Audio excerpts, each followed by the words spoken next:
Sobat Bawaslu, salam jumpa bersama saya Josinta Sofia Gricewatu SPI. Saya akan memandu podcast kita, podcast perdana di Bawaslu Kabupaten Sika. Sahabat Bawaslu, pada kesempatan ini kita akan mengupas tuntas atau menyajikan materi terkait strategi pengawasan penyusunan DPTB dan DPK. Dan di hadapan saya telah hadir bersama kita Bapak Harun Ar-Rasyid MPD. Bagaimana kabarnya Bapak hari ini? Alhamdulillah baik. Puji Tuhan ya Bapak dalam keadaan sehat dan walafiat pada pagi hari ini. Sahabat Bawaslu, Bapak Harun ini adalah Ketua Bawaslu Kabupaten Sika periode 2018-2023 yang secara khusus beliau membidangi divisi pengawasan pemilu. Dan tentunya banyak sekali pengalaman dan inovasi-inovasi yang Bapak berikan selama Bapak menjabat sebagai Ketua Bawaslu Kabupaten Sika. Bapak Harun, kali ini kita akan berbincang terkait daftar pemilih tambahan dan juga daftar pemilih khusus. Dan sebelum kita berbicara lebih lanjut lagi terkait DPTB dan DPK, kita ketahui bahwa pada tanggal 21 Juni 2023 yang lalu, KPU Kabupaten Sika telah menetapkan jumlah pemilih yang tersebar di Kabupaten Sika yang kurang lebih saat itu adalah 244.222 pemilih dengan perincian laki-laki sekitar 115.262 pemilih, sedangkan untuk perempuan Bapak berjumlah 128.958 pemilih. Baik, berbicara lebih lanjut terkait DPTB dan DPK ini Bapak, pada kesempatan ini mungkin Bapak dapat menjelaskan kepada semua sahabat Bawaslu apa sih DPTB dan DPK itu? Baik, terima kasih Ibu Ice selaku host pada kesempatan hari ini. Sahabat Bawaslu, tema kita pada hari ini terkait dengan pengawasan DPT dan DPK. Saya pikir sangat menarik untuk kita bahas karena ketika kita bicara DPT, maka DPT sudah selesai. DPT sudah ditetapkan seperti apa yang disampaikan oleh host itu, yang mana DPT ini dia lahir dari proses yang panjang. Dari pencoklitan oleh Pantarli, kemudian lahirnya DPS, kemudian DPSHP, yang kemudian terakhir maka ditetapkanlah daftar pemilih tetap oleh KPU Kabupaten Sika. Tentunya bahwa DPT ini sudah selesai, sudah final. Yang kemudian dalam perjalanannya kita kenal ada istilah dengan daftar pemilih tambahan atau DPTB dan daftar pemilih khusus atau DPK. DPTB itu sendiri merupakan daftar pemilih tambahan yang mana pemilih yang sebenarnya sudah masuk dalam DPT. Yang kemudian dalam keadaan tertentu pemilih tersebut tidak dapat memilih pada hari H di tempat asal. Yang kemudian nantinya pemilih tersebut memilih ke tempat yang akan dia tuju. Nah, bicara mengenai DPTB ini juga tentunya bahwa dalam mekanisme proses rekapitulasi DPTB ini tidak dengan serta-merta hadir DPTB ini. DPTB ini juga ada mekanismenya, ada prosesnya, yang mana pemilih yang masuk dalam kategori DPTB itu sendiri, yang mana pemilih tersebut pada hari H tidak dapat memilih ke TPS asalnya. Sehingga ketika dia tidak dapat memilih TPS asalnya, tentunya dia memilih ke tempat lain. Karena dia memilih ke tempat lain, maka sejumlah administrasi yang kemudian nanti dia urus. Nah, nanti kita akan jelaskan terkait dengan administrasinya. Itu adalah DPTB. Sedangkan DPK atau daftar pemilih khusus merupakan pemilih yang kemudian secara administrasi sebenarnya sudah layak secara undang-undang untuk masuk dalam daftar pemilih. Namun dalam keadaan tertentu tidak terdaftar dalam DPT. Ya, ini mungkin menjadi evaluasi ke depan. Pemilih-pemilih tersebut mungkin dalam perjalanan dari Pantarli dalam melakukan pencoklitan maupun dalam tanggapan masyarakat itu ada sedikit trouble sehingga pemilih tersebut tidak sempat masuk. Nah, daftar pemilih khusus tersebut dia memiliki hak untuk memilih pada hari H dengan membawa KTP elektronik, yang mana KTP elektronik tersebut dibawa di atas jam 12. Nah ini DPK ini juga pintar-pintar strategi daripada teman-teman pengawas maupun teman-teman penyelenggara di tingkat kecamatan sampai dengan tingkat TPS nanti, untuk bagaimana jangan sampai ada penumpukan dalam hari H nanti dengan orang membawa KTP. Nah itu mungkin gambaran umumnya perbedaan antara DPT, DPTB, dan DPK.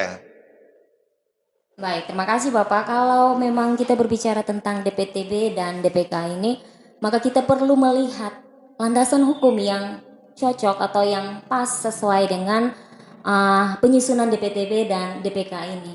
Karena kita bergerak di bidang pengawasan atau Bawaslu, sehingga kita perlu mengawasi berjalannya penyusunan DPTB dan DPK. Mungkin Bapak bisa menjelaskan kepada semua sahabat Bawaslu dasar hukum yang melandasi dalam penyusunan DPTB dan DPK ini. Jadi kalau kita bicara landasan hukumnya, tentunya bahwa teman-teman penyelenggara teknis KPU sampai pada jajarannya ke bawah itu menggunakan PKPU nomor 7 tahun 2022, dan ada perubahan juga PKPU 7 tahun 2023 tentang penyusunan daftar pemilih dalam penyelenggaraan pemilihan umum dan sistem informasi data pemilih. Tentunya bahwa dari PKPU itu melahirkan keputusan KPU nomor 27 tahun 2023 tentang pedoman teknis penyusunan daftar pemilih dalam negeri pada penyelenggaraan pemilihan umum.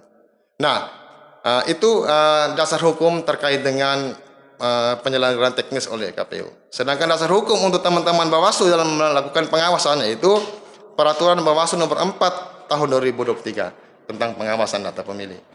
Nah, saya pikir dua peraturan ini menjadi landasan dari teman-teman KPU maupun teman-teman Bawaslu.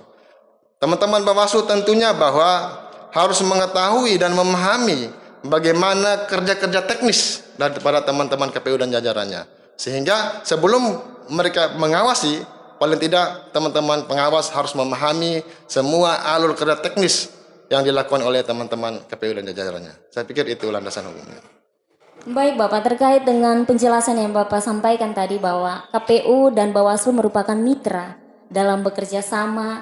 KPU sendiri sebagai teknis dalam penyusunan DPTB dan DPK. Sedangkan Bawaslu bertindak sebagai pengawas yang akan mengawasi jalannya penyusunan DPTB dan DPK yang berlangsung di Kabupaten Sika. Maka dari itu Bapak, di sini kami ingin bertanya, apa sih peran Bawaslu dalam melakukan pengawasan penyusunan DPTB dan DPK? Ya, jadi ketika kita berbicara peran, maka kita harus mengetahui dulu bagaimana mekanisme dari proses penyusunan daripada daftar pemilih DPTB itu sendiri. Nah, yang pertama adalah pemilih yang kemudian dalam keadaan tertentu tidak bisa melakukan pemilihan di TPS asal, maka tidak serta-merta kemudian langsung memilih di tempat di mana saja sesuai dengan keinginannya. Yang pertama dia harus ketemu ataupun ke kantor KPU maupun di jajarannya dari KPU, PPK, PPS. Nah, kantor KPU itu bisa didatangi di tempat asal maupun tempat yang dituju. Jadi di tempat asal dan tempat dituju. Nah, syarat-syaratnya yang pertama, ketika pemilih tersebut bertugas di tempat lain, maka paling tidak ada dokumen berupa surat tugas yang kemudian ditandatangani oleh pimpinan atau perusahaan dengan cap basah. Nah, peran daripada pengawas adalah memastikan apakah surat tugas itu ada atau tidak. Jangan sampai kemudian orang tersebut tidak membawa dokumen apa-apa dan kemudian teman-teman penyelenggara teknis langsung menginput masuk namanya. Nah, itu yang pertama. Yang kedua, kategori sakit. Dari sakit ini mungkin rawat inap dia punya penyakit, contoh dia orang Maumere, kemudian ingin berobat ke Surabaya, dan dia dirawat dan dipastikan sampai pada tanggal 4 Februari dia dirawat di Surabaya. Maka paling tidak teman-teman pengawas memastikan apakah ada surat rawat inap atau surat jalan atau surat rekomendasi dari pihak rumah sakit. Terus selanjutnya adalah mungkin ada panti asuhan atau panti jompo yang menjalani perawatan. Nah, itu juga sama, ada surat dari pimpinan atau instansi. Kemudian ada yang kemudian menjalani rehabilitas narkoba. Jadi ada tempat, saya tidak tahu di sini ada tidak penampung narkoba, tetapi di aturannya disampaikan bahwa ketika menjalani rehab narkoba maka paling tidak ada surat daripada lembaga rehabilitasi tersebut. Terus selanjutnya adalah terkait dengan tahanan. Jadi ada orang luar yang kemudian masuk pindah ke tahanan rutan di sini. Jadi orang luar itu dipastikan bahwa memang dia sudah terdaftar. Contoh dia penjara di Kupang sana, kemudian dipindahkan ke Maumere, ataupun sebaliknya dari Maumere ke Kupang. Maka paling tidak harus ada surat pernyataan dari kepala lapas ataupun kepala rutan. Terus selanjutnya adalah ada tugas belajar ataupun menempuh pendidikan menengah atau tinggi. Nah, itu juga wajib membawa surat keterangan dari pihak atau lembaga yang bersangkutan. Terus selanjutnya adalah pindah domisili. Nah, pindah domisili ini orang yang sudah terdaftar. Orang yang sudah terdaftar, kemudian kita tidak tahu dalam keadaan tertentu dia pindah ke tempat tertentu. Contoh orang Jawa yang domisili di Jawa, kemudian dalam keadaan tertentu dia pindah domisili. Tentunya bahwa ketika kita bicara pindah domisili, maka dokumen-dokumen, contoh fotokopi atau KK terbaru yang ada di Kabupaten Sika. Terus selanjutnya adalah tertimpa bencana, evakuasi, ataupun bekerja di luar domisilinya.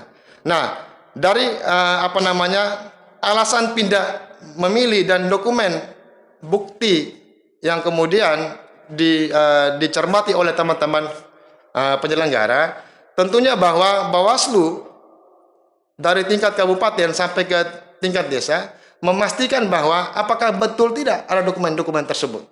Jangan sampai terjadi manipulasi dokumen. Nah, itu yang pertama. Yang kedua adalah kita harapkan kepada teman-teman penyelenggara, terutama kepada teman-teman pengawas, untuk memastikan orang tersebut harus dicek DPT online. Dicek DPT online apakah betul tidak nama mereka ada dalam DPT online. Karena bicara DPTB adalah orang yang sudah masuk dalam daftar pemilih yang sudah ditetapkan kemarin. Saya pikir seperti itu. Baik Bapak, maka menarik sekali apa yang disampaikan oleh Bapak tadi bahwa semua pemilih yang berasal dari Kabupaten Sika ini sendiri yang namanya sudah terdaftar dalam daftar pemilih tetap, maka punya hak untuk memilih di Niantana Sika ini. Maka di sini saya belum mendengar peran Bawaslu yang seperti apa. Kalau yang kami ketahui bahwa peran Bawaslu sini yaitu dalam melakukan pencegahan, mengawasi dan juga menindak hal-hal yang terjadi di luar dari peraturan perundang-undang yang berlaku. Mungkin Bapak bisa sampaikan kepada semua sahabat Bawaslu terkait peran yang lebih penting dari Bawaslu secara berjenjang dalam melakukan pengawasan penyusunan DPTB dan DPK. Jadi saya pikir terkait dengan peran daripada Bawaslu tentunya bahwa yang pertama dengan melakukan pencegahan. Pencegahan ini kita menghimbau, teman-teman pengawas menghimbau dari tingkat kabupaten sampai ke tingkat kecamatan maupun tingkat desa untuk melakukan proses pendataan DPT sesuai dengan aturan perundang-undangan yang berlaku. Nah, setelah dilakukan himbauan, terus selanjutnya adalah melakukan pengawasan langsung secara periodik. Jadi secara periodik maksudnya adalah diupdate per minggunya. Ada tidak orang yang pindah pilih dan atau pindah masuk. Nah, kemudian ketika diupdate data pemilih, orang yang pindah pilih dan pindah masuk, teman-teman Bawaslu melakukan pencermatan terhadap orang-orang tersebut. Apakah betul tidak sesuai dengan apa yang sudah saya jelaskan tadi, dokumen, terus KTP-nya ada tidak dan lain sebagainya. Saya pikir itu terkait dengan peran dari Bawaslu. Nah, terus selanjutnya adalah dampak daripada kecerobohan pengawasan ini tentunya akan berdampak pada pemilihan di hari H nanti. Yang mana eh, ketika kita bicara mengenai daftar pemilih tambahan, tentunya bahwa orang tersebut tidak serta-merta memilih surat suara yang ada dalam 5 surat suara dari DPR, dari presiden, wakil presiden, DPR RI, DPR provinsi, DPR kabupaten dan DPD. Nah, untuk melihat hal tersebut, maka pengawas memastikan daerah pemilihan asal orang yang bersangkutan. Contoh, orang yang berasal dari Kupang, kemudian memilih di Kabupaten Sika pada hari H, maka tidak semua surat suara kita berikan kepada mereka. Yang pertama adalah melihat data pemilihnya. Yang pertama presiden dan wakil presiden. Oke, masalah wilayah negara kesatuan Republik Indonesia. Yang kedua adalah DPR RI. Nah, DPR RI jelas tidak bisa karena dapil 1 dan dapil 2 NTT ini beda. Nah, gitu. Yang kedua adalah, ketiga adalah DPRD provinsi, itu juga beda dapil antara Kupang dan Sika. Yang ketiga adalah DPRD, yang keempat adalah DPRD kabupaten, itu juga tidak bisa. Maka dia hanya punya 2 surat suara, DPR RI, presiden dan wakil presiden dan DPD itu sendiri. Jadi saya pikir pengawasan juga harus dilakukan secara komprehensif, melihat dampak-dampak yang terjadi. Mengingat bahwa kita di periode lalu itu PSU. Iya, ada PSU. Ada PSU. Beberapa TPS. Yang mana PSU itu karena teman-teman KPPS tidak memahami secara utuh terkait dengan surat suara yang harus mereka pilih bagi pemilih dalam kategori daftar pemilih tambahan. Maka jangan kaget ketika PSU itu ada. Nah, gitu. Karena orang-orang tersebut seharusnya tidak punya hak untuk memilih di dapil tersebut.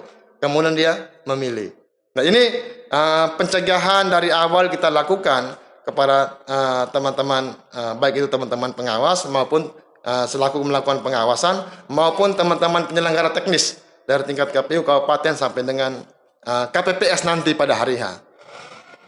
Baik Bapak, ini dampak DPTB dan DPK ini sangat berpengaruh pada hari H nanti pemungutan suara, sehingga flashback kembali pada pemilu tahun 2019 yang lalu.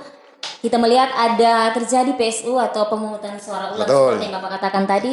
Dan kira-kira PSU terjadi pada kurang lebih 10 TPS ya, di beberapa kecamatan yang kita ketahui bahwa kecamatan itu yaitu Kecamatan Nita, Alok Timur dan juga Kangae di Kabupaten Sika ini. Baik Pak Harun, untuk selanjutnya bentuk pencegahan yang dilakukan oleh Bawaslu sendiri dalam melakukan pengawasan penyusunan DPTB dan DPK. Karena itu kita tahu bahwa dalam melakukan pengawasan dan pencegahan banyak sekali hal-hal yang kita temukan di tingkat kecamatan maupun di tingkat desa pada hari pemungutan suara nanti. Baik sahabat Bawaslu, pada siang hari ini kita telah banyak mendengar penjelasan. Mungkin ada satu hal lagi. Dari Pak Harun, mungkin ada tambahan. Ya, saya lupa tadi terkait dengan daftar pemilih khusus. Nah, jadi sahabat Bawaslu, daftar pemilih khusus ini merupakan pemilih yang seharusnya punya hak pilih, tetapi dalam keadaan tertentu tidak direkap oleh teman-teman penyelenggara. Nah, tentunya bahwa ketakutan kita atau ketakutan ya kita semua kan bila mana terjadi penumpukan dalam TPS nanti. Jadi orang datang di jam 12 dengan menggunakan KTP dan melebihi kapasitas surat suara. Nah, tentunya bahwa diharapkan koordinasi antara teman-teman pengawas di tingkat kecamatan dengan teman-teman PPK di tingkat kecamatan juga untuk menginventarisir dari awal, untuk melakukan sosialisasi kepada masyarakat di tingkat desa, untuk bagaimana menginventarisir pemilih yang seharusnya punya hak pilih, namun kemudian belum terdata tersebut, yang kemudian nanti pemilih-pemilih tersebut akan disebarkan di TPS sesuai dengan jumlah TPS. Jangan sampai TPS ada yang sudah 300. Dan ada penambahan surat suara 2%. Dan tentunya bahwa itu sudah tidak bisa lagi. Karena kita belum bicara mengenai DPTB itu sendiri. Sehingga inventaris ini dilihat sedemikian rupa, sehingga pada hari H itu tidak ada lagi namanya penumpukan pemilih dalam TPS tersebut. Gara-gara pembludakan pemilih dengan menggunakan KTP pada hari H. Saya pikir itu terakhir dari saya. Baik, terima kasih sahabat Bawaslu. Kita telah mendengar banyak perbincangan kita bersama dengan narasumber pada siang hari ini dalam pengawasan penyusunan DPTB dan DPK. Tentunya banyak hal yang sudah kita ketahui bersama. Semoga semua sahabat Bawaslu dimanapun berada untuk Kabupaten Sika yang menyaksikan podcast Bawaslu Kabupaten Sika pada siang hari ini, kita diharapkan untuk menjadi bagian dari pengawas pemilu untuk menciptakan pemilu yang berintegritas dan adil di Nian Tanah Sika tercinta ini. Baik sahabat Bawaslu, kita telah mendengarkan penyajian materi yang disampaikan oleh narasumber kita yaitu Bapak Harun Ar-Rasyid untuk semua apa yang telah disampaikan terkait dengan pengawasan penyusunan DPTB dan DPK. Tentunya banyak hal yang sudah kita ketahui bersama. Semoga semua sahabat Bawaslu dimanapun berada dapat menjadi bagian dari pengawas pemilu di tahun 2024 yang mendatang. Baik Bapak, untuk kesempatan terakhir ini kami ingin Bapak menyampaikan sedikit terkait pesan dan kesan atau harapan-harapan apa dari Bapak untuk pengawasan pada setiap tahapan pemilu yang akan dilaksanakan, terutama pada pengawasan penyusunan DPTB dan DPK pada kali ini. Baik, yang pertama kepada masyarakat Kabupaten Sika, karena DPT sudah ditetapkan, maka diharapkan untuk mengecek apakah Bapak Ibu sekalian sudah masuk dalam DPT itu sendiri atau belum. Dengan mengecek di website pengecekan DPT.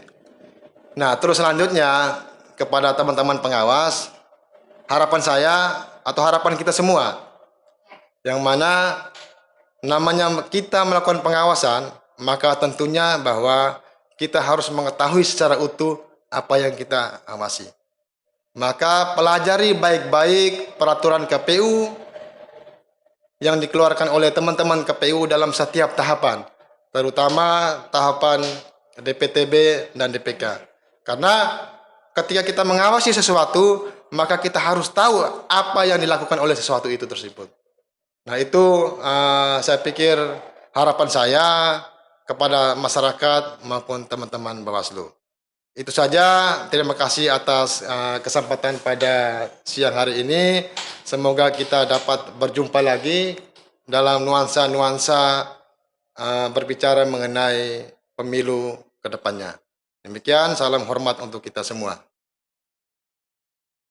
Baik, terima kasih Pak untuk harapan-harapan yang telah disampaikan oleh Pak, baik itu kepada khalayak umum, yaitu para pemilih yang terdapat di Bawaslu, yang terdapat di Kabupaten Sika, dan juga secara khusus bagi Bawaslu atau pengawas pemilu di Nian Tanah Sika, yaitu di Kabupaten Sika. Baik Bapak, sesuai dengan harapan Bapak bahwa semua masyarakat dapat menjadi bagian dari pengawas. Maka harapan kami juga saat ini bahwa kita semua sebagai masyarakat umum, terutama bagi para pemilih yang sudah memiliki hak pilih untuk memilih di hari H nanti, yaitu pada tanggal 14 Februari 2024, ayo kita bersama-sama mendukung untuk menciptakan pemilu yang berintegritas dan adil. Untuk itu, salam hormat dari kami untuk Bapak sekeluarga. Semoga Tuhan selalu memberkati Bapak dalam segala tugas dan karya. Salam awas. Kita bersama-sama mengatakan tagline Bawaslu bahwa bersama rakyat awasi pemilu, bersama Bawaslu tegakkan keadilan pemilu. Selamat siang.